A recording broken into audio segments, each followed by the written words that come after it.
দ্বিতীয়টা, বেলা 11টার সময় আমাদের জানানো হয় আমার মেয়ে আত্মহত্যা করেছে। তারা কোনো মেডিকেল টেস্ট করলো না, আগেই তারা বলে দিল আত্মহত্যা করেছে।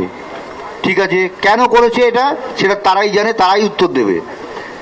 আমাদের মেয়েকে দেখতে আমরা যখন হসপিটালে আসি 12টা 10 মিনিটে, আমার সেই মেয়ের মুখ দেখতে 3 ঘন্টা 3.5 ঘন্টা ওই সেমিনার হলের বাইরে আমাদের বসিয়ে রাখা হয়, এবং মেয়ের মা মানে অভয়ের মা পুলিশের হাতে পায়ে ধরতে শুরু করে। ভেতরে তখন লোকজন ঘোরাঘুরি করছে, আমাদের কিন্তু ভেতরে ঢুকতে দেওয়া হচ্ছে। এটা কী কারণে?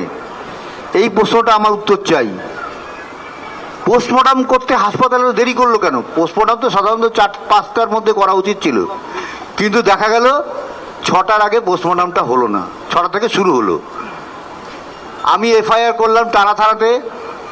কি হলো? আমি 6টা 6:30 থেকে 7টার মধ্যে এফআইআর করলাম।